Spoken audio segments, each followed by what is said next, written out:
And to our focus of our conversation this morning, as the country continues to mark the 16 days of activism against gender-based violence, the numbers are still adding up. Now, a 36-year-old woman in Mukuru slum in Nairobi is the latest victim of such violence. Nayoma Sampao with more. Jacqueline Kageni, who's a mother of 3, is the latest statistic of gender-based violence cases. Her woes began when her husband gave her 100 shillings to prepare supper, but she used it for a different purpose instead. Her actions angered her husband, who came down hard on her. Nilimpea 100 kwanza, alafu tena akaniambia ni pesa, nikadhani ni mboga, nikampea 100 nyingine. Kumbe hiyo 100 ameenda amelipa, kuna mtu mwenye alimuuzia nguo. Alitoka saa 12 akaenda. Mimi nikatoka saa 12:30 nikaenda. Sikukunywa hata chai. Ranji nikafanya kazi, na kazi yenye nafanya ni kazi ngumu ya kupepa mizigo hii mahindi. The family's case adding to an all too familiar script. Akiwaja kunywa pombe ni mtu mzuri kwa nyumba. Sasa ile ameenda akakunywa mapombe na kuweka madawa hizi za wakisi. Anakuja sasa ndiye anakuja kureact na hiyo manini kwa nyumba. Si pesa ya nini ananipeanga, hata si pesa hata ya sindano hawezi kupatia, hata 100 kwenda sindano. Anataka tu uzae watoto hapo. Mimi nikae tu peke yangu maisha yangu, hata kama ni kungangana na watoto wangu. Kukupanga tu na watoto, hata kama ni njaa tutaa, hata kama ni nini kwa amba. Neighbors rescued Kageni and her children from the hands of their husband. The furious women beat up the husband, leaving him with injuries. This incident comes amid an ongoing national sensitization on gender-based violence. The COVID-19 pandemic and resultant stay-home orders have also added to the problem, according to experts. The 16 Days of Activism initiative seeks to educate people on how to handle the cases and bring down the numbers. Nayoma Sampao, NTV. Well, that is the unfortunate reality that most people face, especially in the face of a pandemic, even as we continue to mark the 16 days of activism against gender-based violence. Thank you for joining us on this conversation. And I've got a couple of stakeholders joining us on the same. And in studio, we have Grace Gate, who is a program officer at the Center for Rights Education and Awareness. That is CREW. We're also joined in the other studio by Carol Agengo, who is a regional director at the Helpage International. We're also joined from her home by Wamboi JL. She is a member of Meza Yetu, and she'll tell us more about that initiative. And joining us virtually is Onyango Otieno, who is a trauma healing facilitator, also a mental health advocate, and actually a GBV survivor. Thank you for joining us on this conversation. And even as we talk about the 16 days of activism, let's just put in perspective that each of those pillars are actually representative of a certain what we need to end within these 16 days and beyond. And I'll start off with the first one being ending all forms of GBV. And next to that, of course, ending sexual violence, ending violence in sports, violence among the youth, ending stigma against survivors, ending violence against children, ending workplace harassment, disability-based violence, violence in menstrual hygiene management, HIV/AIDS epidemic, violence against refugees, child marriage, FGM, femicide, cyber harassment, and of course, domestic violence.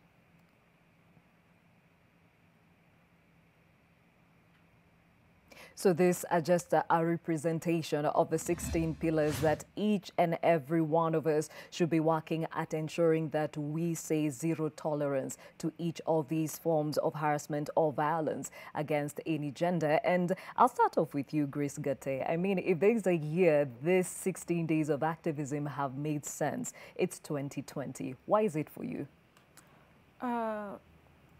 During this year, you see, when COVID came in March, it actually exposed further the inequalities that have been there. Even way before COVID, we have been fighting gender-based violence. So now when COVID came in, a lot of things came into place. So we witnessed that many people lost their jobs, and also schools were closed, and this also gave fertile ground for cases of gender-based violence. So actually since March, a lot of domestic violence cases have been reported. That's intimate partner violence that have been actually brought by loss of income. People lost their jobs, then people are stressed, depressed, and also you remember that there was a cessation of movement, and these actually brought forth isolation, that now those women and girls who are facing gender-based violence could not access facilities that actually provide services that protect the women and girls. So for this year, it was, I can say, one of the worst years, because also teenage pregnancies for adolescent girls shot, and this was due to closure of schools. Girls were home, they never had access to menstrual health hygiene services. That exposed them to now sexual exploitation, then now the cases of teenage pregnancies actually shot up. So when the COVID pandemic hit us, Center for Rights Education Awareness actually started responding immediately. So we've been providing psycho support, as well as now shelters for these women and girls. And CREW, now that Center for Rights Education Awareness, it's CREW, so is working in 10 counties. That's Nairobi, Mombasa, Bomet, Kericho, Nyeri, Kitui, Kilifi, Isiolo, and Bomet. And you can see now in those 10 counties there, we've seen a very increased cases of gender-based violence in these counties. And also to note, there are no state-sponsored or supported facilities for the safe spaces for these women. So CREW actually now started supporting these women through the shelter facilities, then offering psychosocial support, even virtually, because they could not, most of them cannot come in-house for the counseling. Then also we've been providing safety nets. That's a cash transfer system, whereby we are supporting the most and vulnerable women and girls in Nairobi and Mombasa, Kilifi, mostly in the informal settlements. And also there is the introduction of the resilience funds, so that now when these women come from the shelter facilities, they're able to pick up themselves and then maybe focus on their lives and start a livelihood that maybe they'd lost, contributed by the gender-based violence. And also we are supporting these women with pro bono legal services.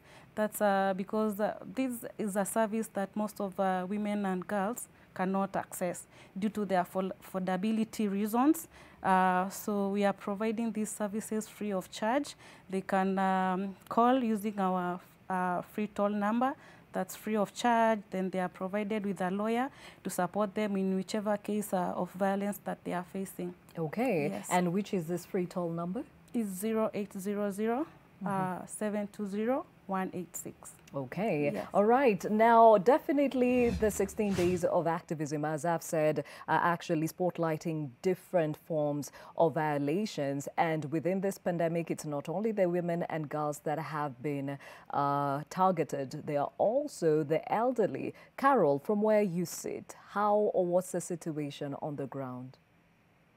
Thanks, Gladys. And I just want to ride on what Grace said about what the pandemic has done in terms of exposing women to violence during the lockdowns, and also because of the challenges that have come with the COVID pandemic.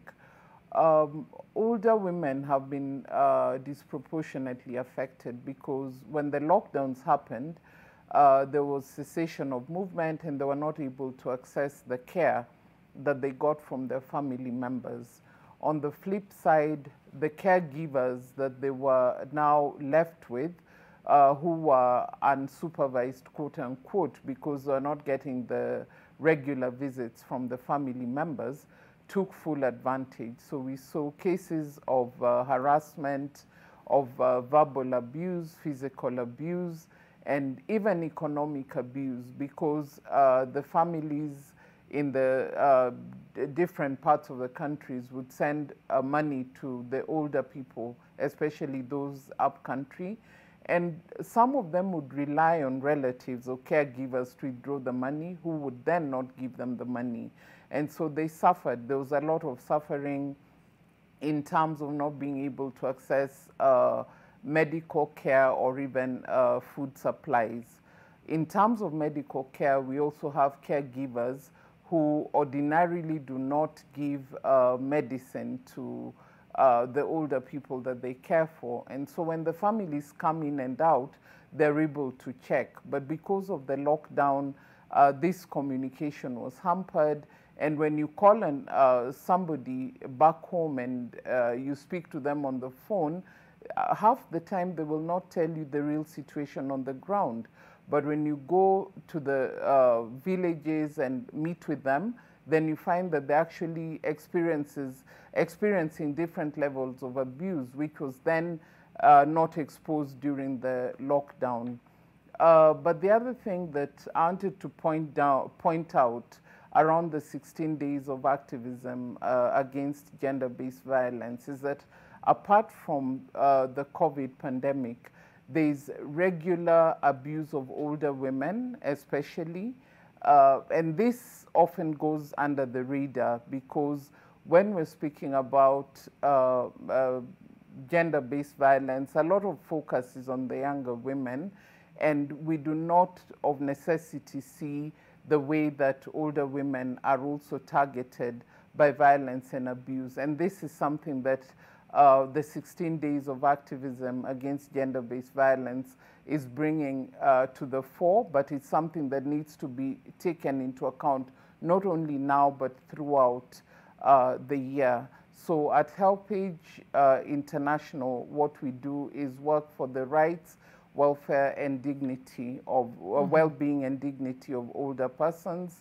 And one of the issues that we're addressing very, very keenly is the issue of violence, abuse and neglect. And we're working to ensure that the laws, frameworks and policies are able to cater to the specific needs of older persons, but also that there is awareness so that we're able to deal with the peculiarities that touch on older women especially in a way that is not looked at from a general perspective of gender-based violence.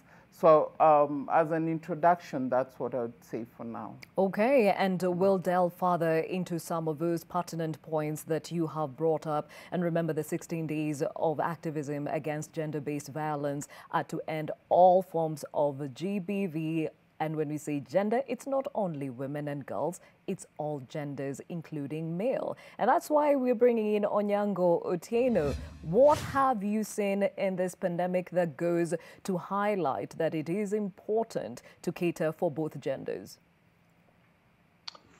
A lot, so much. In fact, at the beginning of COVID, the Ministry of Health reported that between mid-March and June, there were 5,000 rape cases reported, and 70% of the survivors and victims were girls who were 18 years of age and below, and that 5% of that 5,000 were boys and men who've been sexually assaulted. And understandably, we do have still, by large, insufficient structures to support girls and women who go through these cases, but there is almost very non-existent support for boys and men who have been sexually violated, both by men or women.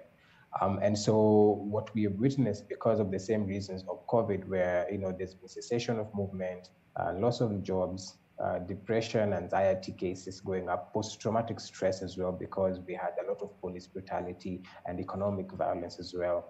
some violence has been going towards boys and men, and there have been very high rising cases of, sexual assault against boys. And most of this comes from sexual assault against boys by other men, but in other cases also women abusing boys.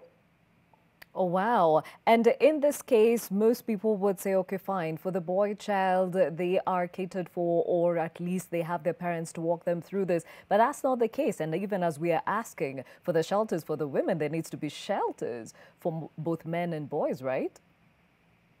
Exactly. And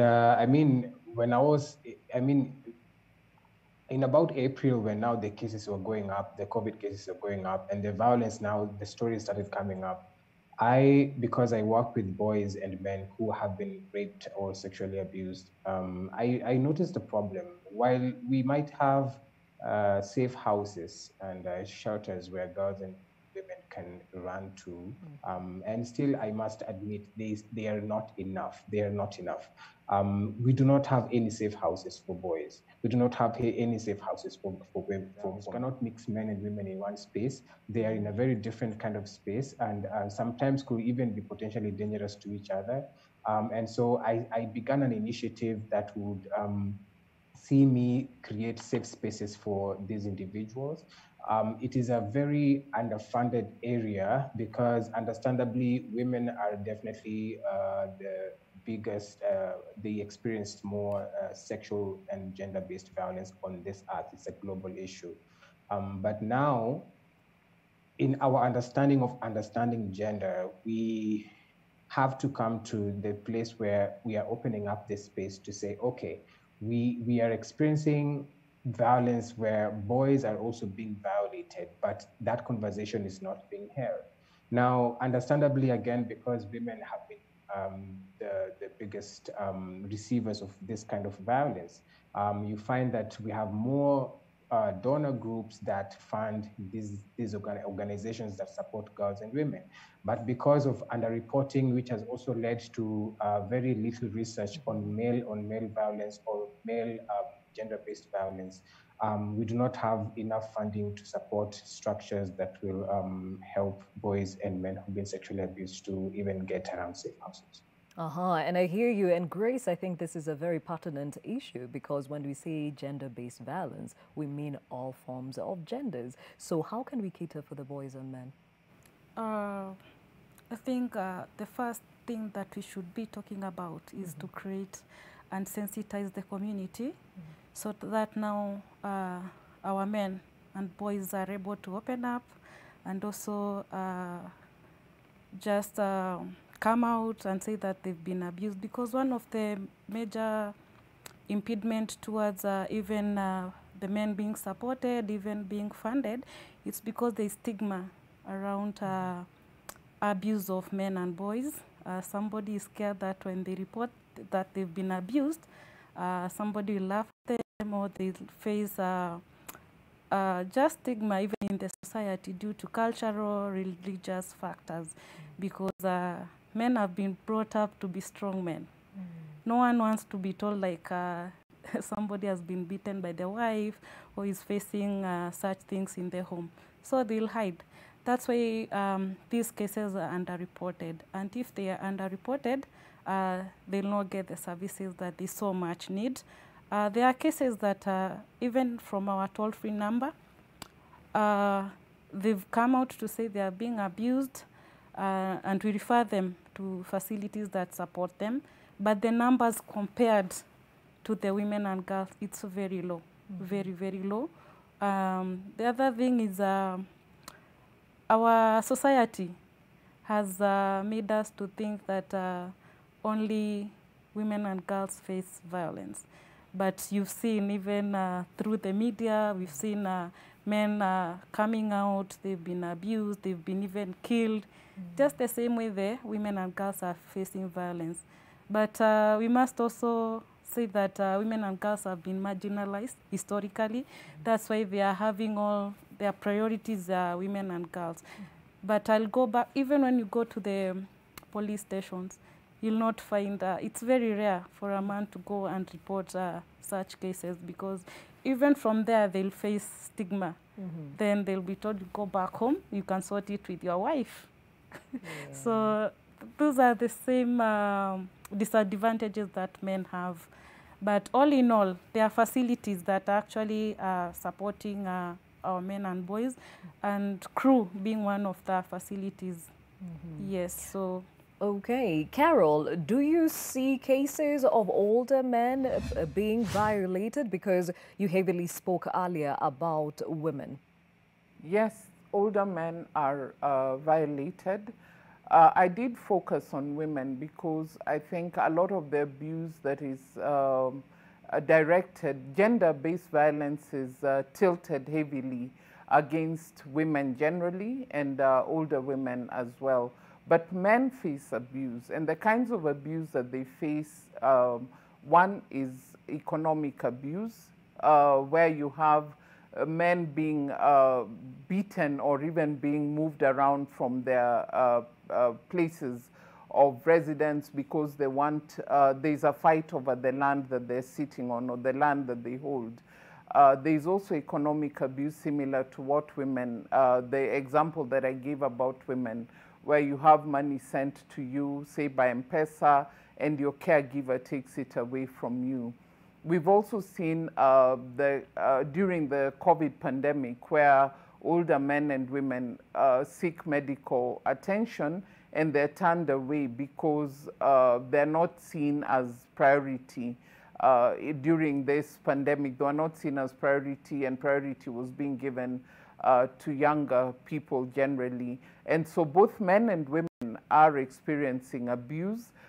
We also have abuse in the transport system. You get men, both older men and women, being shuttled around, being pushed around simply because they're old. So the issue of violence against older people does not really discriminate, and I want to bring in the issue of ageism, where you're targeted simply because you're old. And so both older men and women suffer abuse simply because they're old. And this abuse is couched on, or rather it's founded on issues of discrimination, systemic neglect, or systemic issues that then perpetuate the violence that is targeted at older people. And even as we think about the 16 days of activism against gender-based violence in a pandemic, if there's one thing that has stood out is that the whole globe has been forced to be digitally savvy. However, that has been a double-edged sword. Let's bring in Wamboi JL. From your experience, how is cyber experience a double-edged sword? Thank you, Gladys, and thank you to the panel as well. So we have, as you've said, we've all been forced to go online, and not just for entertainment, but for education and work, and for all myriad of things, even how we've related as families who are distant. Which means that a lot of people have been pushed online before they should. So we're looking at very young children, both boys and girls, who are attending school online via Zoom and Google Meet. And this brings a new layer of things we have to consider. So there's a report by Badeli Africa that states that 60% of the people are going online for education. So it's a necessity that we do need to go online. However, you know, if a child goes online, they're likely to switch to YouTube, or maybe they have a Twitter account, a TikTok account. So they'll wander into other online platforms, you know, before they should. And what is going to happen is they're going to be exposed to things that we, you know, as parents, we're not ready for them to be exposed to. And so we do need to talk about online violence because it's happening. In the comment section, in the DMs, we're looking at things like phone stalking, people who have people's phone numbers and are just following them on messages without their permission. We're looking at people sharing images and videos of someone who, you know, maybe shared it with a friend, but this person leaked it out. We're looking at trolling, people saying negative things on the comment section, in the direct messages. So we're looking at very many types of online abuses. They've been there before, but because now we are all forced to be online, we are in there with people who do not have good intentions on how they use their online media.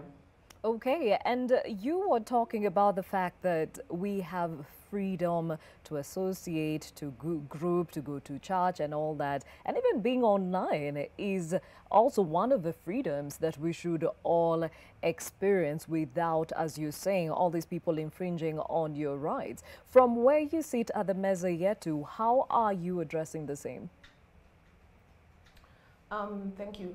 So Meza Yetu is a platform of women content creators who are passionate about different advocacy issues. So we've come together to combine our skill sets. So in this 16 days of activism, we decided to focus on cyber violence against women and girls. And so we've been running a campaign on our Instagram page since the 25th of November. What we wanted to do was highlight different types of online abuse, to name them, to describe them, get a story from a person in our community so that you have a relatable and a local story. And then we were looking at solutions. So for example, the time we talked about phone stalking, let's say someone accesses your number from maybe your mobile payment, or they delivered something to your home.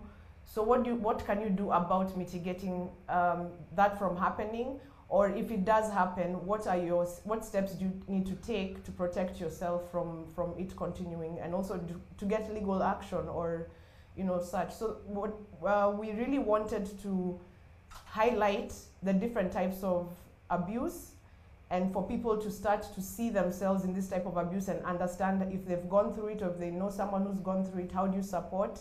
How do you even report? What are the steps that you go through to report something where you wouldn't have, you know, if you are physically assaulted, you might have some wounds, but if you're online, you know, guys will be like, so you just felt bad, you know.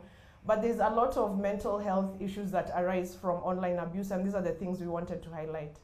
Okay, and speaking about the mental effects that come with accessing the cyberspace, and of course the trolls that come with the same. Onyango, you have been a recipient of this. As I mentioned earlier, you are a sexual gender-based violence survivor. Speak about your experience. Oh, well, yeah, I talk about this very publicly. I happened to have been raped by our house help or our house manager when I was 20 years old. And it's something that sat with me for about 10 years of my life until I opened up about it last year by a tweet. And the kind of engagement I received after that was not entirely shocking, because I've been telling I'm a digital storyteller as well. I tell stories online. But what struck me most was the kind of messages I got from people who thought they were entitled to my own experience. Most of them men, again, saying, you know, a man cannot be raped. This cannot be possible. You must have enjoyed it. What are you wearing? They ask questions like that. And these are like thousands of tweets coming back.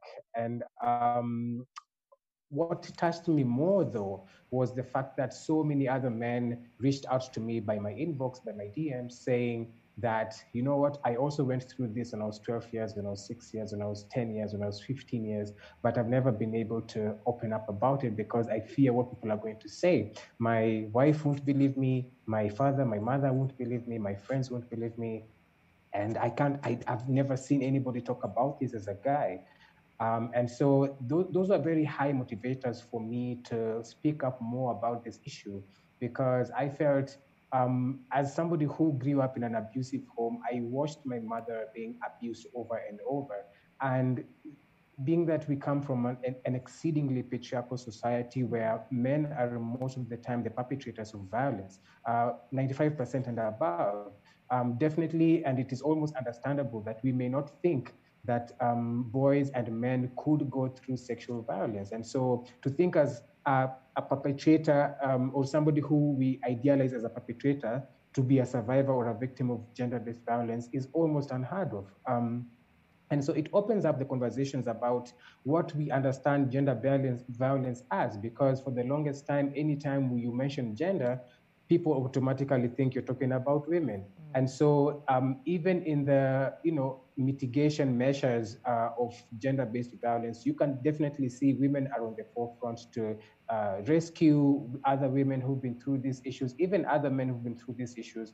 But I'm also saying I'm getting into this space trying to talk to men who care about their bodies, who care about the communities, who care about their families, that we have to develop communities for ourselves as well. We have to start restructuring our ideas of masculinity just so that we can get more boys to have an opportunity to live a healthier life as boys and in future as healthy men, because that is very essential even in the mitigation of gender-based violence against women.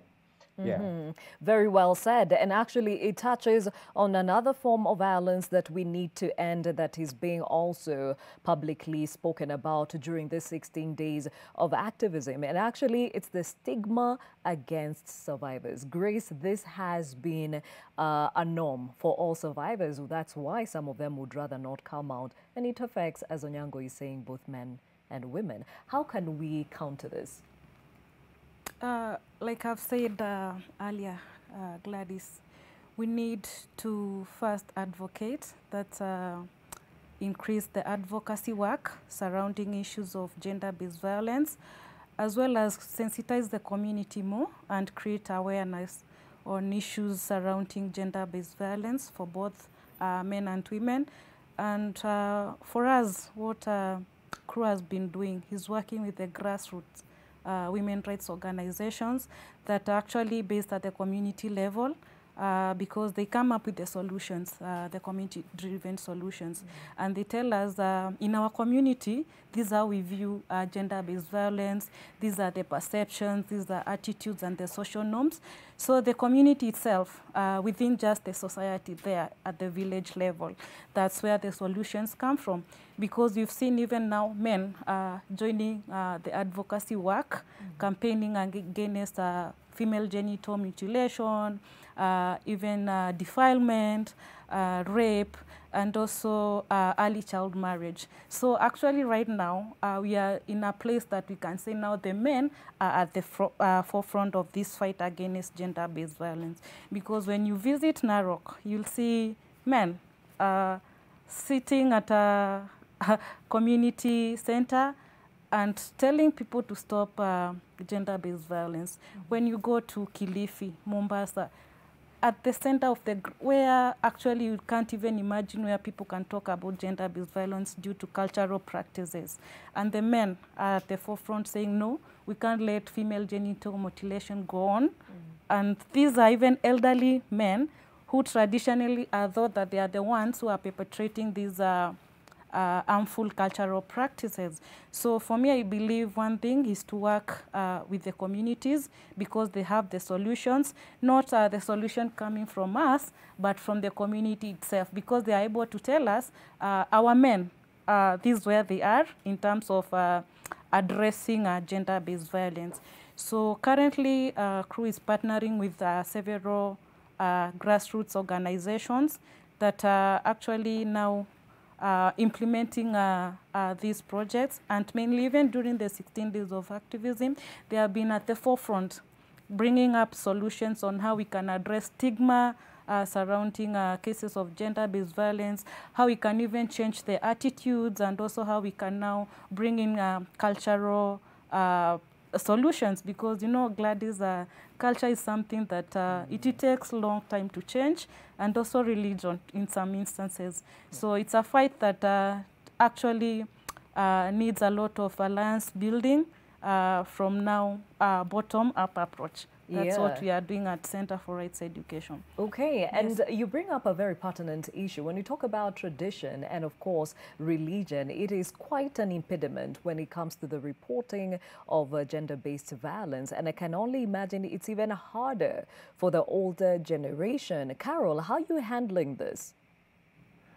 To address the issue of reporting violence that is perpetrated against older people, we must look at the issue of stigma, and we must also look at the issue of the voice and the participation of the older people in community, because a lot of times older people are looked at as victims, and in situations of gender-based violence, it is true they could be victims or survivors of the violence, but I think they should also be looked at from the perspective that they can play a role in addressing some of these systemic causes of violence that is perpetrated against them.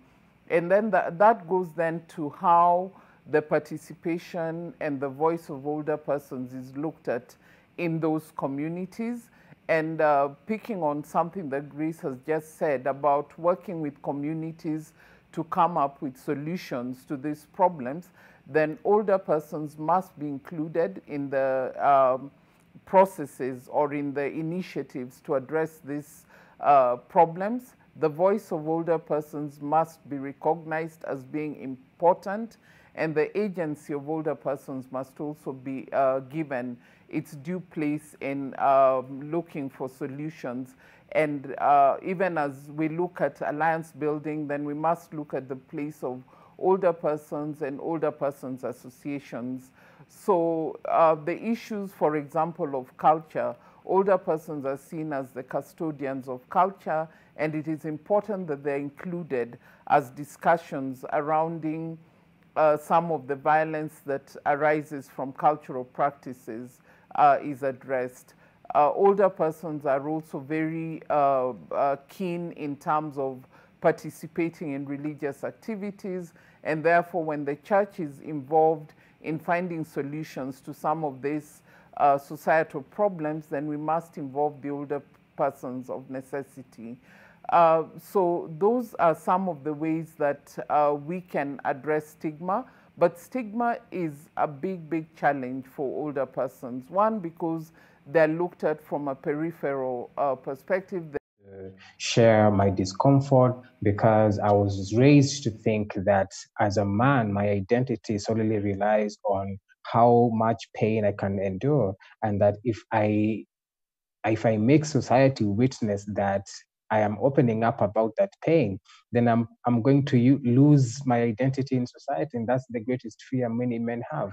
And it's a very structural thing, and it is the same thing that also leads very many men to be perpetrators of violence, because they have seen other men around them doing it, and impunitively, because very few men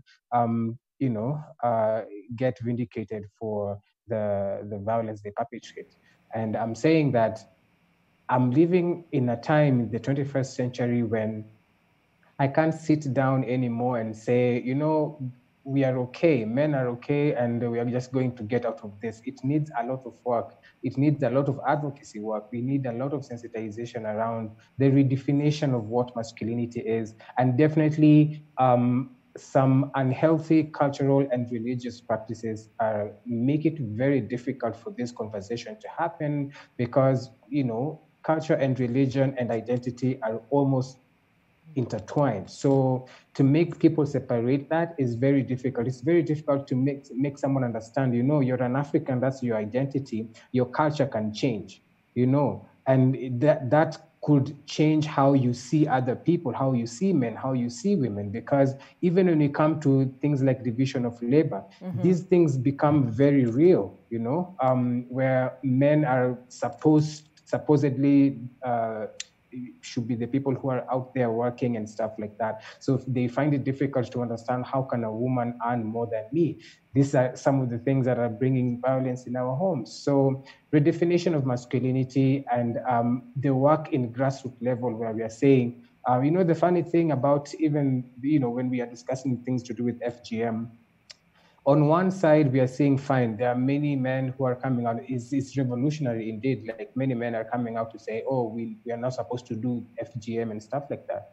But they're still abusing their wives at home, saying you're supposed to be in this form. You know, yes, FGM is bad, but we are still abusing you at home. So there is a lot of work to be done. And I appreciate the fact that in my work, I come across so many men who, again, they are afraid to come out. But the fact that they are getting the courage to say, okay, this thing is not working for me. The way I was taught to be a man is not working for me. And I am looking for something else. And even though those structures almost are non-existent, I am seeing you doing something. Could you help me? And so even at the moment, I'm creating a program which is going to be, you know, developing workshops for boys, adolescent boys and younger men to sort of just let's just talk and ask ourselves these difficult questions just so that we could have a different reality today and even possibly for the future. Very well said. And Wambui, before we take a short break, on your world, there are those survivors who've taken up the social media platforms to speak of their experiences in the hope that they can create advocacy through these platforms. But that has become counterproductive, as Onyango has mentioned. As an initiative, how are you ensuring that you sensitize people as to why it is important to use these platforms? Thank you. So you do find that, as Onyango has said, people need an outlet to share their experiences, especially survivors. And social media for a long time was this opportunity for people to just come and share their stories. And without social media, we would not be discussing things such as mental health, because so many people have come forward, both men and women, talking about their mental health struggles and raising awareness. So the platforms are needed for us to address societal issues such as mental health. However, what happens is when people go online, and as Onyango has said, you know, you post as a man and you're told, oh, you should be strong, or, you know, you shouldn't talk about such things. And as you post as a woman about your abuse, you're told you're embarrassing your family, you know, who's your mother, such comments come through. So one thing we want to raise awareness on is self-censorship. So research has shown that if you are silenced on social media, the most likely thing for you to do is also silence yourself in front of other people, which reduces the number of voices that are out there talking about things that are very critical. So if men say, look, if I go on social media and I am harassed and no one listens to me, then they keep quiet. Women go and talk about something that's equally important, and then they are harassed on social media, they keep quiet. Girls do the same, boys do the same. We're not going to use the platforms for good. Instead, everyone is going to be quiet and we're going to agree with each other, but we'll never discuss issues that need to be discussed. So as Meza Yetu, we want to encourage different people who have gone through any form of abuse to come forward and talk. And they can talk through our platform. So you can share your story anonymously and we'll post it for you. So that at least the story is out there. And we do have support of psychologists who can also help talk to you through, you know, because resharing some of these stories of trauma trigger more trauma. So if sharing the story is difficult for you, we have help for you that you can get before you share and even after you share. So our platform aims to be there for people to share their stories anonymously. You can even share your name, your first name, but the aim is to use the platforms to get the stories out there so that we are not all keeping quiet about GBV. And such a great initiative it is. We'll get to know more about it right after the short break, even as we lend our voice to the 16 days of activism against gender-based violence right here on Your World. We'll be back.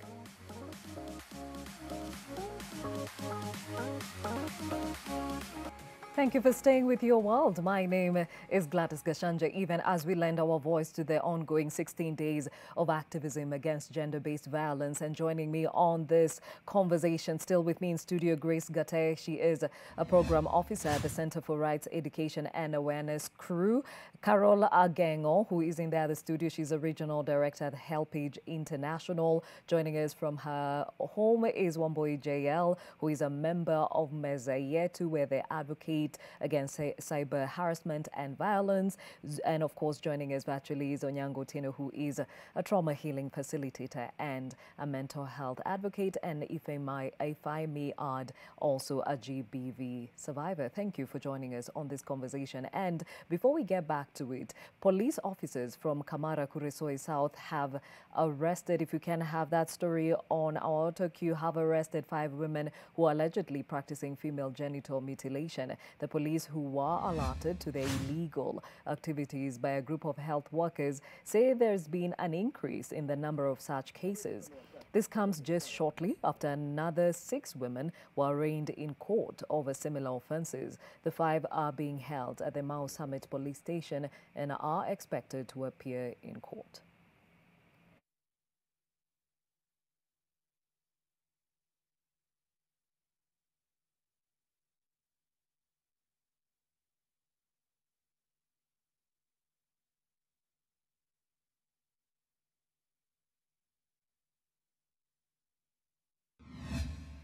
Elsewhere, there is a growing need to offer support to victims of female genital mutilation and gender-based violence. According to human rights organization, training for social workers, religious institutions and school guidance counselors is critical in helping the victims. Due to stay-at-home directives during the pandemic, there has been a surge in the number of reported sexual and gender-based violence cases, teenage pregnancies and early marriages. The Isiolo Women of Faith Network highlighted these issues before members of the county and national government. The women's group adds that the lack of a rescue center for girls and women coming from abusive situations in Isiolo is derailing efforts to weed out the retrogressive practices. We advocate for the increased awareness and strengthening of available networks and avenues for monitoring in the counties. We advocate for the coordination of a systematic efforts from all the relevant stakeholders to ensure that there is harmful practices is eradicated. Communities, human rights organizations, religious institutions, and governmental institutions need to combine their efforts. The Kilifi County Government Department on Gender, Culture and Social Services has embarked on a mission to raise awareness on matters regarding gender-based violence as the county registers increased cases of gender-based violence. Now, a greater percentage of the violence has been attributed to inadequacy of knowledge within the community on how to handle such incidences. According to the department, the county has been registering at least 25 cases of gender-based violence each month, and even more during the COVID-19 period. The department, in collaboration with FIDA, has organized campaigns meant to bring women together and enlighten them on the proper procedures to follow, and have promised to avail lawyers to the victims in their quest for justice. We want to reach out to as much women and girls and all persons as possible. We've also enhanced their knowledge in terms of empowerment. As women, they need to come together to be able to fend for themselves. Being able to be financially independent will enable them to have a reduction in GBV cases. And yes, that puts us back to the conversation of the day. And we had asked you on the question of the day is, have you ever faced any form of gender-based violence? And did you ever report the same? And what was your experience? Please talk to us. That hashtag is new normal. We have a billion reasons on Twitter saying, yes, cyberbullying, it made me go into denial, thinking I'm not good enough. We hear you. Pesh says, everything is a challenge when you are a woman. Never easy. Pesh, tell us what your experience is. Jockey Kenya says, I dealt with a person, workplace person, personally. I resented him. Abusers behaved like it never happened.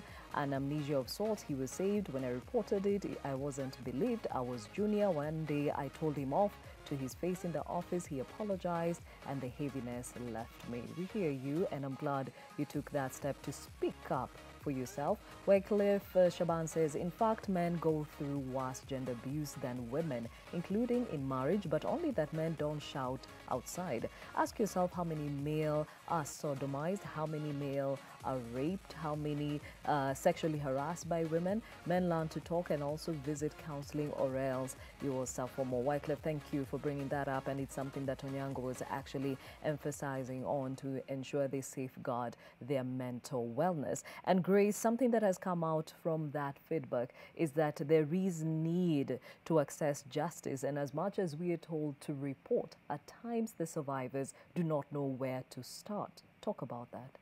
Thank you, Gladys. One of the reasons that the survivors and victims of gender-based violence fail to report is because of access to information. So Center for Rights Education and Awareness has been working with community gender champions and also focusing on now engaging men as gender community champions. Because like I said before, when solutions come from the community, it is easier for it to be embraced by the community, and also the effectiveness is high. So we've been using these, we train them, the gender community champions, so that the community can just access information through them. So, and during this pandemic, actually, CREW has supported more than 465 survivors of gender-based violence in terms of legal support.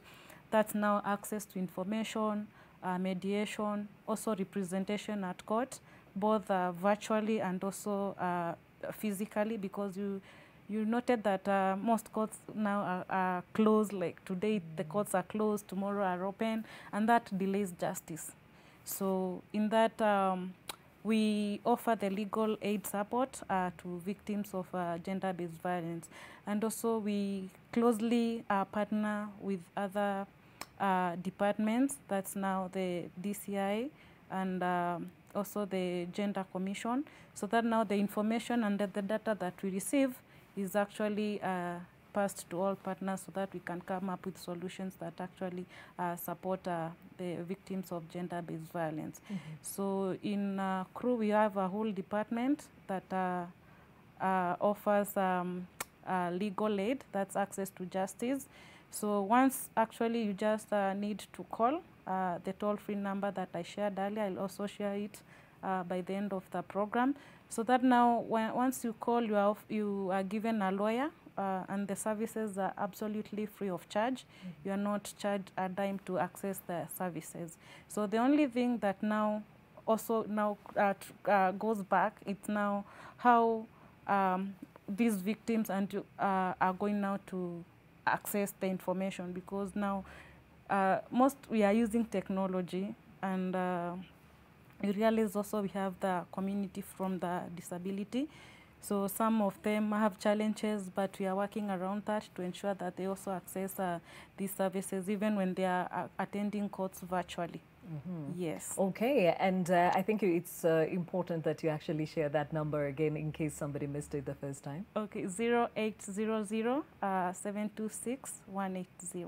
And that is the toll-free number. Toll-free number. Okay. Yes. Now, Caroline, when it comes to accessing justice for the elderly, as we know, these cases can drag on for a while, and these are the elderly. How do we ensure, apart from the family members, that there are stakeholders that walk with them to ensure they get justice? The family members are a key cog in the wheel for older persons. But at HelpAge, we work with partner organizations. HelpAge is a network organization. It's a global network of organizations that work together to promote the well-being, dignity, and health of older persons. And in Kenya, we work with two main organizations.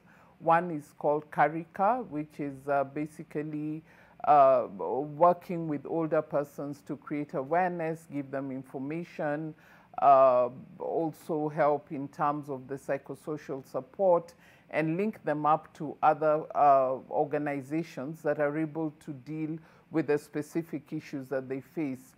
such as the legal issues or other issues that they may require. The other organization is the Kibera Daycare Center for the Aged, and this is an organization that is based in Kibera, where older persons can come together, share experiences similar to Karika, and they're able to find solutions even from amongst one another in terms of the experiences that they've gone through and where they were able to get help. So we work with these two organizations and we link them up as well to other providers in the event that there's a specific need. We work with the ministry, we work very closely with the Ministry of Social Protection and the mechanisms in that ministry that are able to then provide care for these older persons. So our model of work is partnership, and we strengthen that to ensure that we're able to link our network members and our partners to the wide range of services that are available elsewhere through collaboration and coordination. And considering that a lot of the older persons are in the rural areas, do we have these services trickling down to the mashinani? Yes, through the ministries, and we have programs that are running in Kajiado, Kirinyaga, and Kiambu. We're not everywhere where we should be in the country, but we're looking at expanding. Of course, a lot of the challenges also revolve around the resource availability, but we work closely with the ministry, which has tentacles all around the country. So they are our point of call for reaching out to the broader community across the country. Now, Onyango, working with the men is, of course, as you said, quite a unique population in as far as how they would want to be viewed when they survive gender-based violence. Do you see men shying away from accessing or rather seeking justice? Definitely, definitely. And even before the process of the rethinking of justice begins, the fact that I would feel afraid to speak up against something that happens to me would make it very difficult for the police service to get to me, the justice system to get to me, and that makes it even harder for the whole justice system to know how it would help me. And so that's why it's really important that we do this advocacy work and to have as many men on these platforms as possible, because for me, and I could understand why it would be important to talk anonymously about this kind of abuse as men, but I'm taking the space where let's show our faces, let's get more courageous so that many other men can actually see, oh, this is actually happening to somebody else who looks like me. Then now I can even start thinking of, oh, I need to seek justice, you know. But again, the other reality is you're a man and you go to a police station to report that you've been abused. I think it's Grace who mentioned it earlier. And then they laugh at you. They tell you, you go back home, sort those things out with your wife. They ridicule you. You know, you're not supposed to come here. This is not a place for you.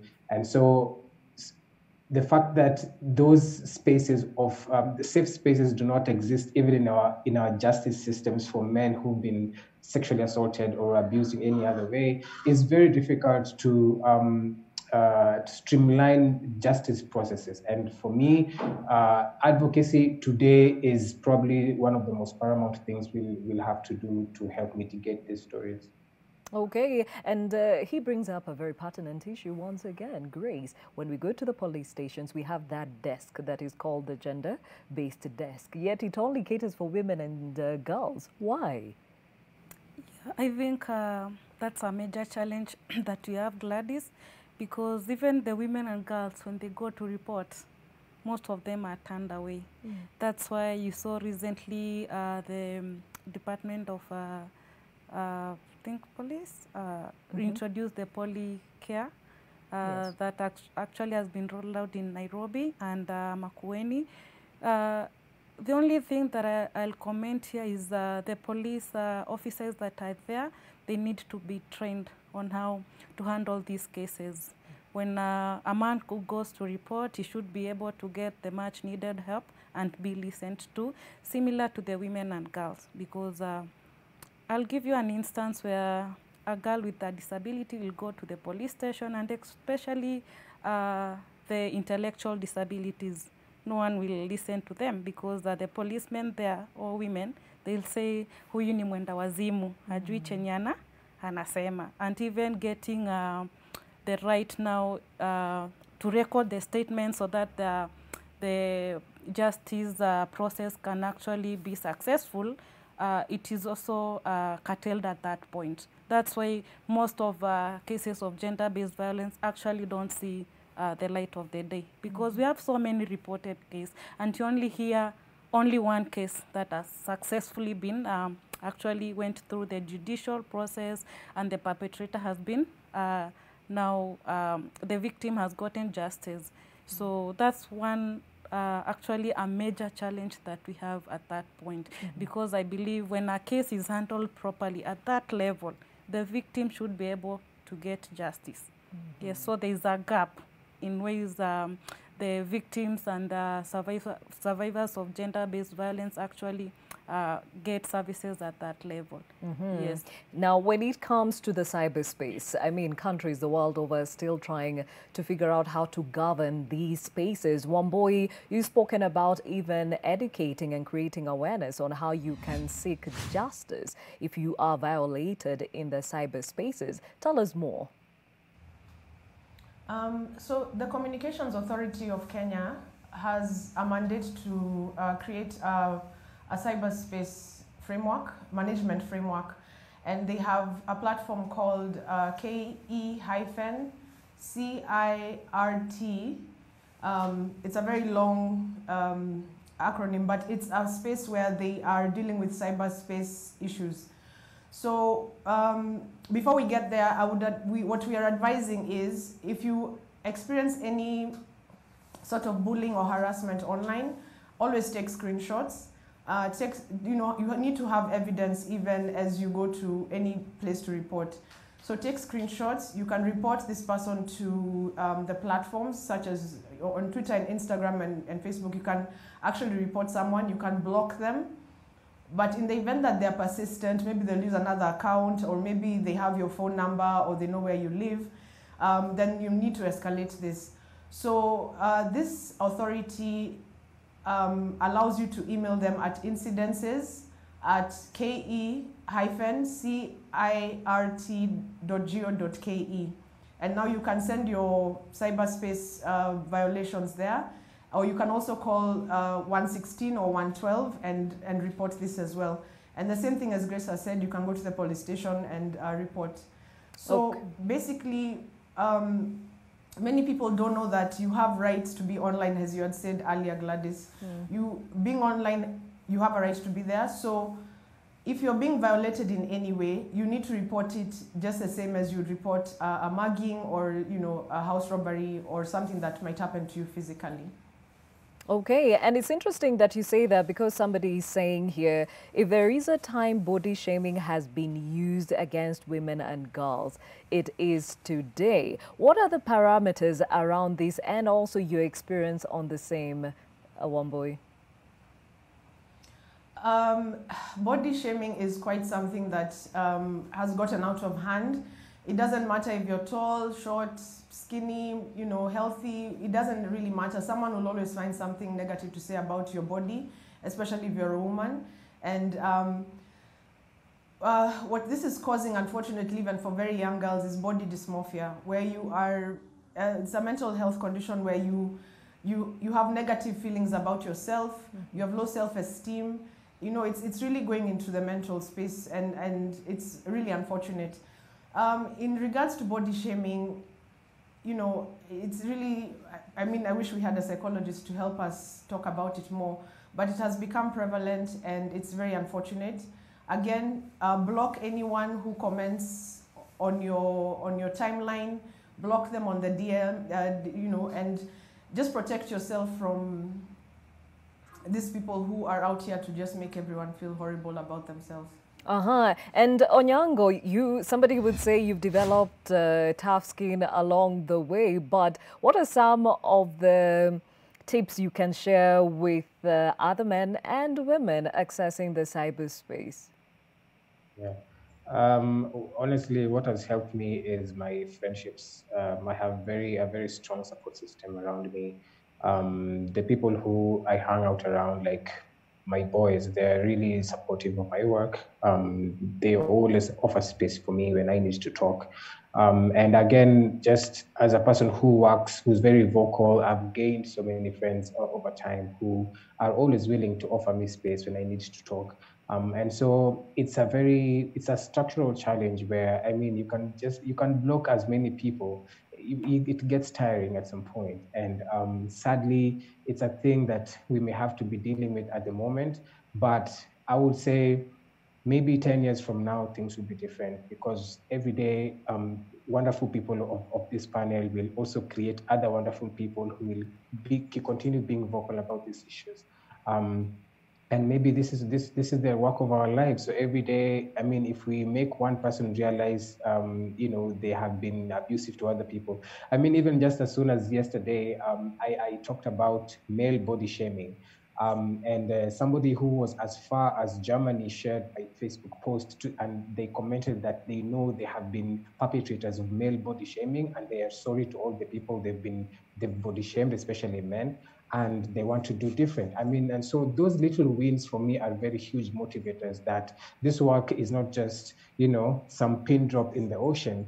There are ripples being made, and some progress is being witnessed right now, and maybe, the future will be better.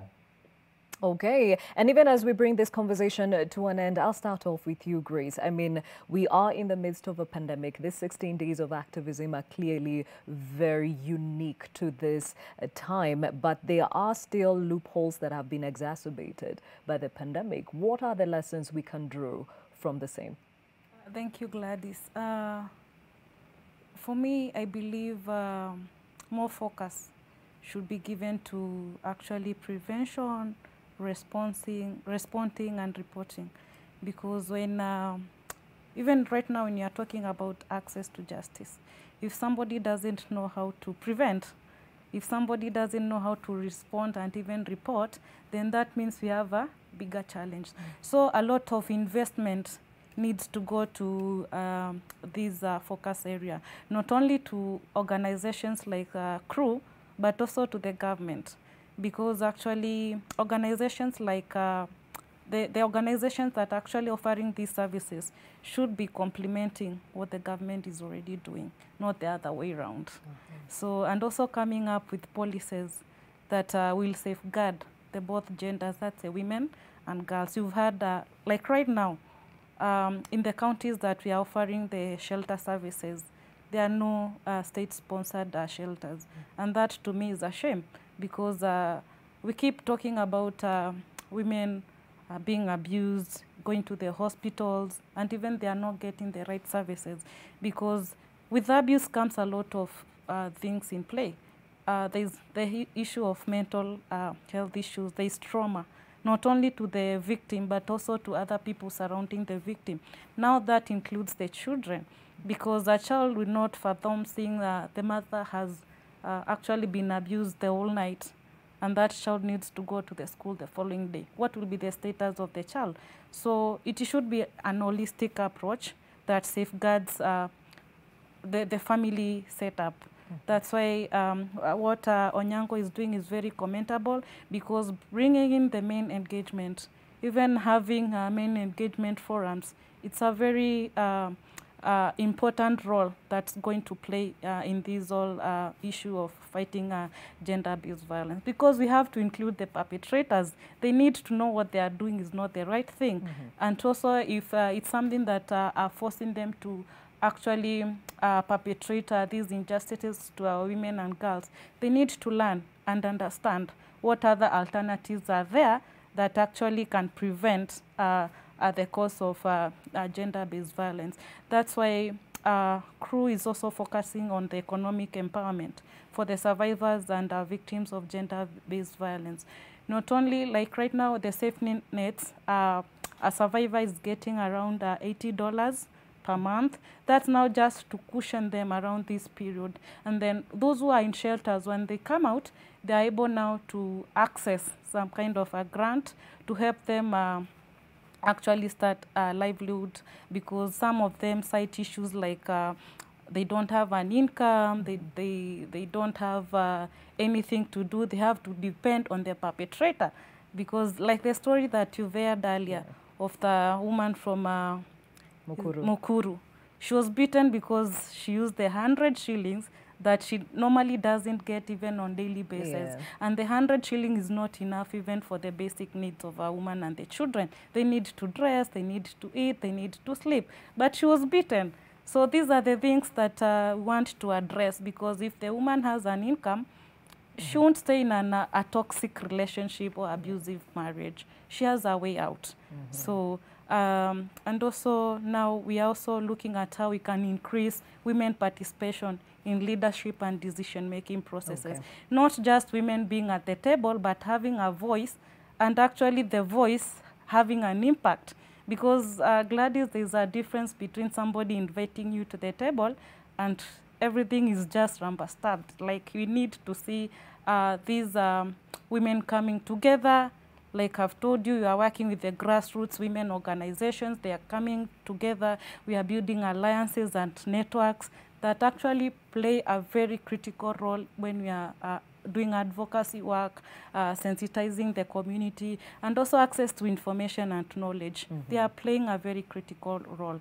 So for me, that's what I believe right now should be the focus, and also post-COVID, not just during the COVID, but also post-COVID, to create resilience for our women and girls. Okay, and briefly, Carol, how and what have you drawn in as far as the lessons for safeguarding the elderly in society? I'll point out 4 things. The first one is that violence against older persons is widespread, and as Helpage, we're merely scratching the surface. The need is great, and there is need to begin to look at the issues affecting older persons from an integrated perspective, which brings me to the second issue, which is that to address the stigma attached to violence, gender-based violence that is targeted at older persons, then we must recognize the voice and the agency of older persons, and we must also bring them in to find solutions and not only look at them as victims. The third thing is that we need to look at older persons as a part of the society, and that aging is a process that starts right at birth. It's not something that just happens. And so we must prepare for we must prepare for old age, in the sense that if we address the issues, the systemic issues that then drive the violence against older persons, then we won't face it when we all move into that space. And that brings me to the last point, which is linked to an instrument that Kenya has signed, which is the African Union Protocol on the Rights of Older Persons. But Kenya has not yet ratified it, so it's of no effect to Kenya. But it raises 2 points, and to single out 2 articles of that protocol. One, Article 9, talks about older women and protecting them from violence, from abuse, and protecting their welfare and dignity. And Article 19 speaks about preparing for old age, meaning that right now we have a youthful population which is going to move into the space of old age. If we do not address the drivers of violence, abuse, and neglect targeted at older persons now, even when our youth move into that space of old age, they will experience the same things. And therefore, we must continue advocacy for us to be able to address the drivers and the root causes of the violence that is targeted at older persons. Thank you, Carol Agengo, who is the Regional Director, Helpage International, Grace Gate, Program Officer, Center for Rights Education and Awareness, Crew, Wamboi JL, who is a member of Meza Yetu, and Onyango Teno, who is a GBV advocate and, of course, trauma healing facilitator. Thank you all for being part of this crucial conversation, and I applaud you in the various initiatives that you are part of, and even as we continue lending our voices into this 16 days of activism activism against gender-based violence. We take a short break right here on Your World. Much more to come. Stay with us.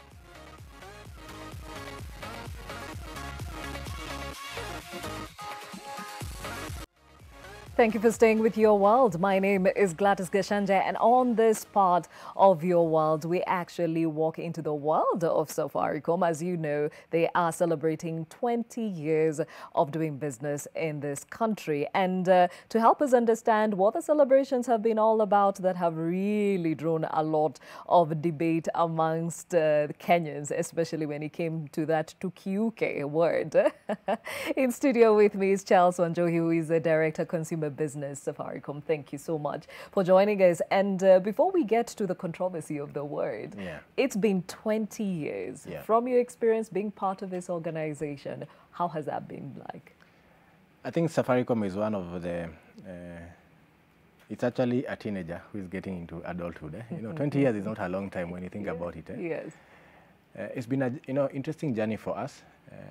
I think one of the great things, the company was set up, with the purpose of transforming lives. And we always look at transforming lives through three lenses. How do we connect people to people? How do you connect people to knowledge? And then how do you connect people to, opportunity? So if you think through the last, 20 years, in terms of, connecting people to people, we take it for granted that now, mobile connectivity, you can pick up your phone and talk to anyone in the country. If you think about the journey where we started, before, it's been a long journey. Now we have covered nearly 90% of the, population in the country have access to mobile telephony, which is a really, I would say, a great achievement. The second one is about, people to opportunity, which is where M-Pesa, comes in. The commerce and financial inclusion that M-Pesa has enabled over the last, I would say, 20 years. And when you look around our space for data, which is now connecting people to knowledge, wherever you are in Kenya, you have access to the whole, I would say, internet world. In terms of access to information, you are the same level as any kid in San Francisco, because that's a great thing about, the world of the internet. So it's been an interesting journey for us. So as a teenager getting into adulthood, you start reflecting and saying, what next? Yes. And what is next for Safaricom, speaking of which? So I think what is next is where the reflection about what do you want to do for the next 20 years? And I think for us, the key thing which came into our mind is that we want to go beyond where we've been for the last, I would say, 20 years. So that's the constant theme.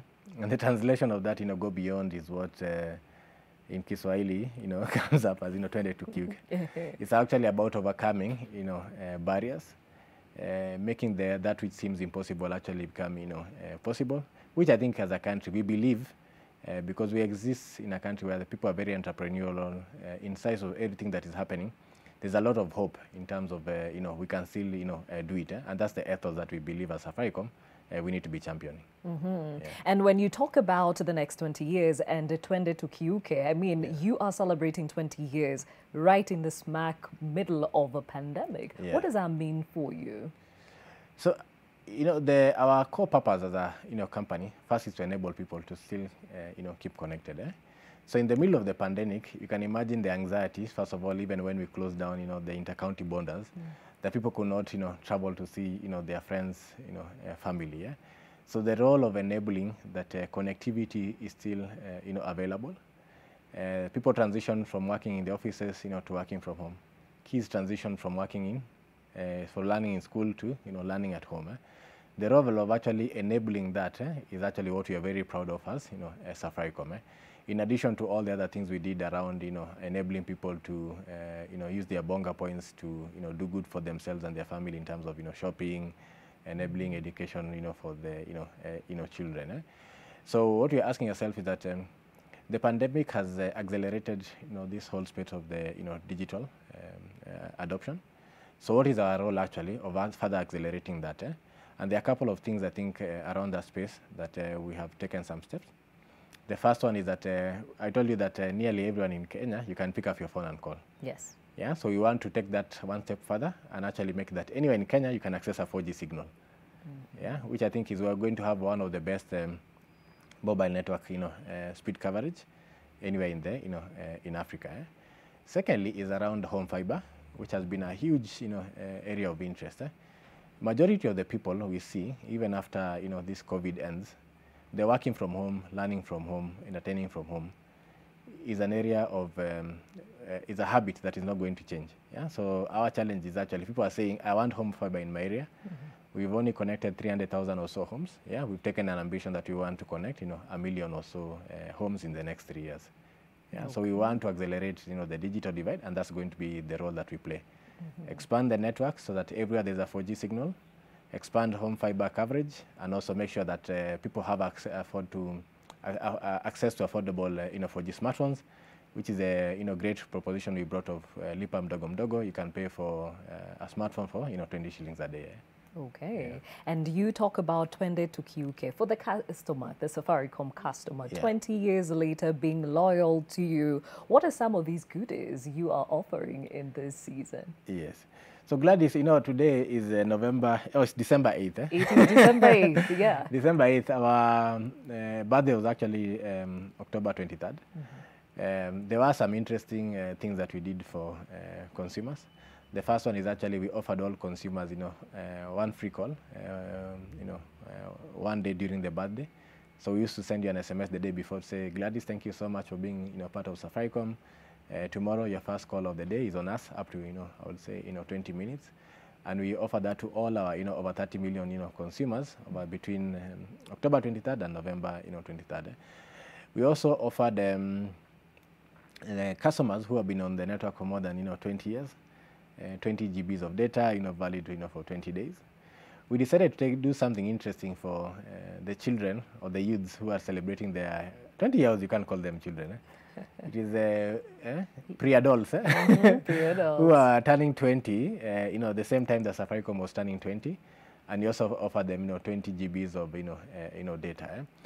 That was an interesting experiment because we saw what happens if you liberate, consumers' data usage. They don't have to worry about, spending.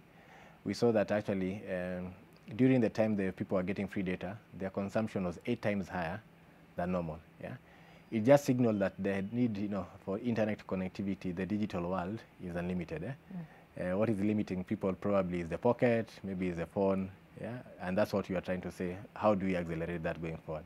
Yeah. Now, there are those who have had this relationship with Safaricom for the 20 years, and some would describe it as a love-hate relationship, because they will say, your data, those minutes go by too fast. Yeah. So are these concerns that you are looking into even as you go or move forward into the next 20? Yes. One of the things also in the phase of, 22 QK, we have a phrasing inside the company. We say we are notoriously customer obsessed, which means that whatever the customer says is right. Our work is actually to do the right thing by them. So around this data usage, we've taken a commitment that we want 100% of our customers first to understand, and then number 2, trust how their data is being consumed. So there are some few steps that we've taken around that step. The first one is to give you a statement. The same way at the end of the month, you can have, your salary can check in by end of the month is 0. But, you can, you understand where the money went because you get a statement from the bank which says, on this day, you swiped your card here, you did this money here. So that's the same thing that we're offering to consumers. We are calling it the data usage, statement. If you go to star 544, where consumers buy, data balance, you can click check balance. We'll give you a link. You'll be able to see your, data usage, statement. We are incentivizing all customers actually to take the challenge, see the breakdown of their data usage. And for all first-time customers who access the link, we are giving them 200 MBs for free. The second thing that we have done also is to allow consumers to manage their out-of-bundle, browsing. So we have something we call Data Manager, which if you activate, you basically say, I will not browse using my, airtime. Yeah, so when you have a bundle and then the bundle ends, your browsing session will stop until you buy another bundle, so that you don't get hit with the high, pay-as-you-go, cost. So that is also something that we are making default for all new, Safaricom lines, effective of 1st November. If you buy a Safaricom line, it's the assurance that you will never be able to browse, out of bundle which means that you are more in control of your data usage. Yeah? So we are very happy, I think, with the progress that we've seen in terms of the customers who are checking the statements, asking us, okay, now I understand a bit better. We've seen the rise of people consuming TikTok. People are not connecting all this new TikTok use with the data consumption. But I think the more you give people transparency, yeah, and then we are giving people transparency, but we're also giving them tips. How do you want to manage their data consumption, I would say, going forward. So it's a key priority for us.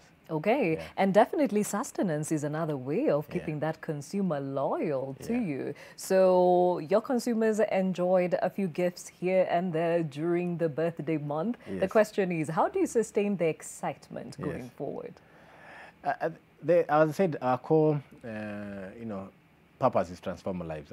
And I told you we think about transforming lives around the three things. Yes. People to people, people to knowledge, people to opportunity. So I want to start with the one of people to opportunity, where M-Pesa comes in and plays a very big role. So we've done a new product we call Pochi la Biashara, which enables micro SMEs to separate their business from their personal transaction. One of the key use cases for this is that what we've seen is that people will go to Mama Mboga, buy products for 200 shillings, and then walk away and reverse the money, which is very painful for the small merchant. Oh, wow. So now, if you get paid by Pochi la Biashara, no one will be able to reverse, I would say, that money. But even you as a merchant, you'll be able to separate my transactions as Gladyss, and my transaction as Gladyss running a small business, which is very, I would say, valuable. If you're running a business, you'll always open a separate bank account from your personal bank account. It's just for ease of accountability and transactions. So that's one of the steps that M-Pesa has taken. The second is that we brought all M-Pesa services into a USSD we call *334#. Yeah. So now you can transact M-Pesa from USSD. It has a couple of benefits. Number one, before I send money to Gladyss, it will actually confirm for me that the money is going to go to Gladyss before I put in my PIN. Yeah, this enables, one of the biggest issues we've been having, people are saying, I send money to the wrong person. Because I already had put in my PIN, I put my phone back by the time I was getting the Hakikisha prompt. So now this one means that before you put in your PIN, you will have confirmed that the money is going to the right recipient. It also enables you that now if you go to Nyanyuki and you're trying to remember, how do I pay for parking in this county? You don't need to, because all government services where you can pay with M-Pesa are also aggregated under that *334 USSD hash. So there's a lot of more things that we are going to do to really enable the SMEs in this country, because we are a big believer that as a country, if you want to go 20 UK, if you want to go beyond, SMEs will play a crucial role, and M-Pesa within the whole platform of connecting people to opportunity plays a tremendous role around that space. Yeah. And you talked about connecting people to people, M-Pesa, and how are those other pillars playing a role? So the second one is about connecting people to knowledge. I think I already talked a bit about that. Yeah. Expanding our coverage for 4G. 100% anywhere you'll be. If you're in Turkana, if you can make a phone call, you can access 4G data services. Every Kenyan in the country has an opportunity to take a smartphone for 20 shillings a day, especially for the people who have never had a smartphone.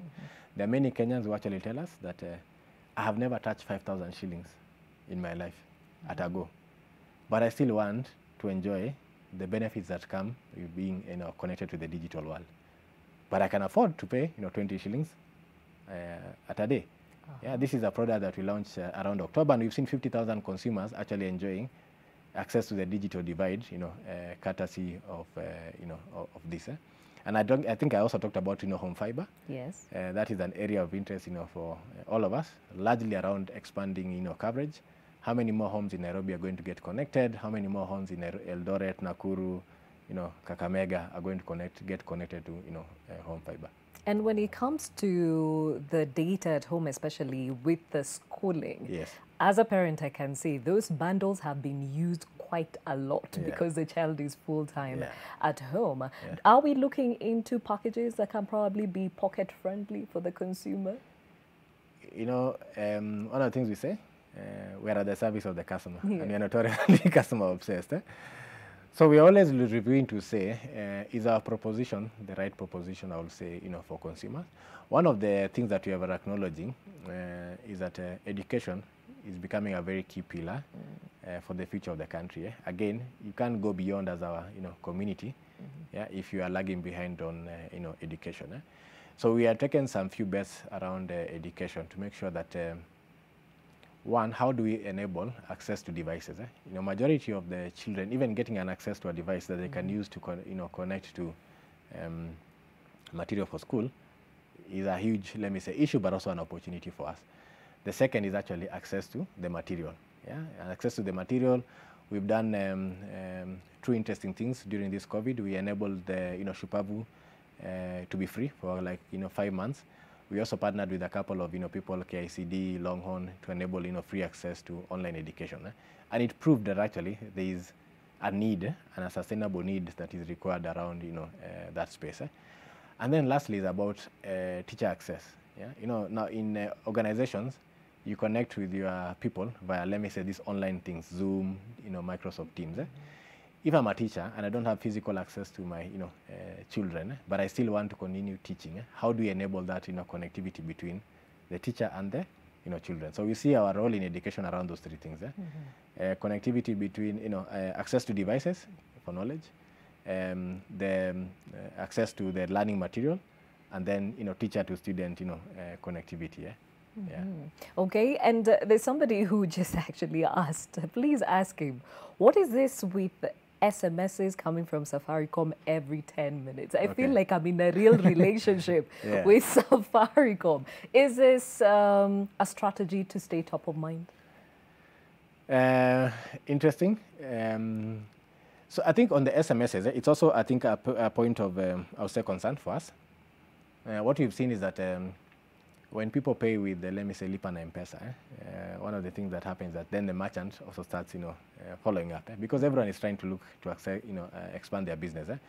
But also, even us as Safaricom, we are always trying to educate you and also trying to sell.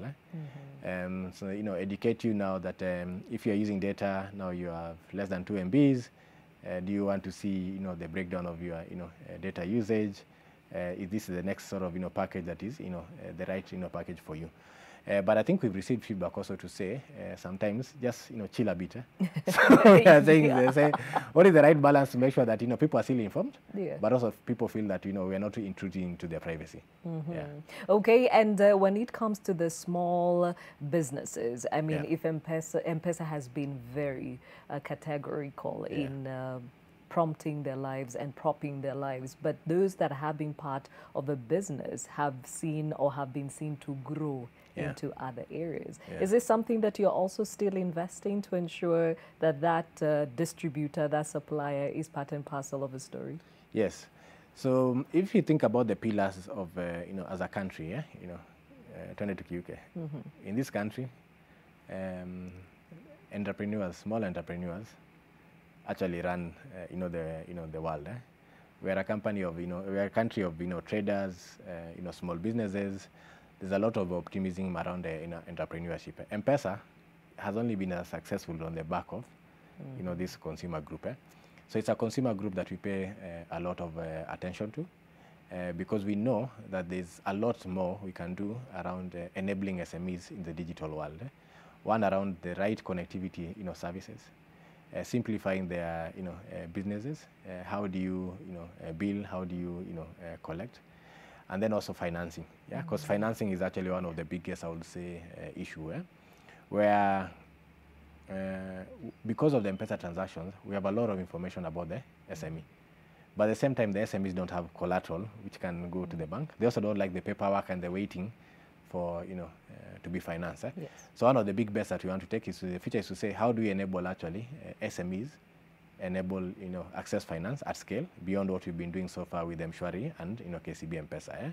Longer term loans, more amounts of borrowing, and we are working through this with a couple of partners. And I think Central Bank. Then once it's ready, we'll come back to the consumer and say, let's try this journey together. Let's go beyond and see what can we do together to finance SMEs. And there's some adjustments that you made during the pandemic to make it easier for people to be part and parcel of the business. For example, the limited, how much money you could transfer, how much money you could use on your Safaricom line. Are these things that are going to stay with us, or when the pandemic moves on, they also move on? So this, I think it was a very close collaboration between, let me say, Safaricom and also the government. I think the government took a bold step to say, during this COVID period, let's go, let's cashless. And to enable that, the M-Pesa limits were increased, the transaction fees were, waived. The balances now you can hold up to 300,000 shillings in a day. You can transact. And I think we've seen some tremendous, I would say, learnings, from that, point of view. So we're waiting for, guidance, from the central bank to say, now that we are sort of out of the first phase of this, COVID, what is their guidance about, and the results that we've seen, how we move forward, the limits, the transaction fees, and everything around that space. Yeah, but it's a guidance that we are waiting from central bank, because they are the decision makers around that space. Okay, so you are in the business where many other players have come up to at least give you a run for your money. So how does the next 20 years look for you to ensure that you stay top of mind and top of the business? Yeah, so we like competition, but we love customers more, because customers choose their wallets. So if I go back again to our purpose, the purpose is to say that we want to be, transforming lives. And I say the connectivity to people, people to people, people to knowledge, people to opportunity. Yeah, so I think around the space of people to people and people to knowledge, is that from a digital adoption of the country, there's so much opportunity. If you think about our population, we have more than 45 million or so people in this country. The number of people who have a 4G device is only 6 or 8 million or so. Yeah? So the work in the next couple of years is how do we accelerate as fast as possible, getting more 4G devices to consumers. So that obviously will mean that the consumers' lives will be transformed, because once you enter the digital world, there's much more that you can do, there's much more that you can earn. There's a story I like, telling. When you go for, talking to customers in the market, politicians go to see what's happening with their votes, as to go and just get a feel of where our consumers. So we went to talk to some border-borders in Juja, and all of them just have kabambes, 2G phones, smartphones. We asked them why, in our business we need phones which are hardy. I don't see the need of internet. Next day we crossed over to Imara Daima. We talked to the border-borders also. Same profile of customers, all of them have smartphones, spending 100 shillings or so on data a day, which is in a month is $30. A customer who spends $30 on data is a high-value customer by any definition worldwide, even in America. So we're asking this border, how come it that you have a smartphone and you're investing in, being connected every day, and your peers, 50 kilometers away in Juja are saying they don't see the need. And you could see the earning differential is that now, because I'm online, my customer base is not limited to the people that I know. So I have Uber Eats, Safe Border, all those services. My earnings that I'm getting, now I'm collecting 1,000 shillings or so a day, from my online, let me say, border services, from 500 shillings or so a day. So investing that 100 shillings on data makes a huge difference. Now you can see the role of that, creating, connecting the digital divide. Same profile of customers, and the earnings potential goes, 2 or 3 times, because now they have access to, the digital world. Means their customer base is not limited to the people who are walking by or the people who are, calling them. Anyone online can, access them. So we ask ourselves, how much more of this transforming life opportunity are there still available in a country that we still only have 8 million or so people, connected? To proper 4G devices out of a population of more than 40 million or so people. So there's a huge opportunity for us to go beyond together with our consumers around that space as Safaricom. And then now, as we talked about SMEs, we've just started doing the work on SMEs. This Pochi la Biashara. How many more of these services can we, enable SMEs? How much more financing can we enable on, SMEs? In terms of the interesting digital ecosystems that we want to enable, yeah, what is our role in agriculture, which is a backbone in this country? What is our role in enabling health? Our work is not to sort out, but enable, to connect the right people, the right partners, because we are a technology organization. So when you look at these areas, we are quite excited that the next 20 years is going to be as exciting as the last, I would say, 20 years. Okay. Yeah. All right, interesting. Charles Wanjohi, who is the Director of Consumer Business, telling us about the journey that Safaricom has been on and intends to keep going on for the next 20 years, even as they marked 20 years of being in existence and in business in this country. Thank you for your time, Charles, and we wish you all the best. Thank you for being part of this conversation and, of course, your world. Tomorrow, we shift our gears and we shall be focusing on the status of education in this country. Remember, there are those who are still in school. Remember, we have we got a phased opening of education. Next year, the 4th of January, we see even a bigger phased opening of our schools. What does that mean? Are we ready for it? And what are the lessons that have been drawn from this phased opening? We'll answer those and other questions tomorrow. See you then.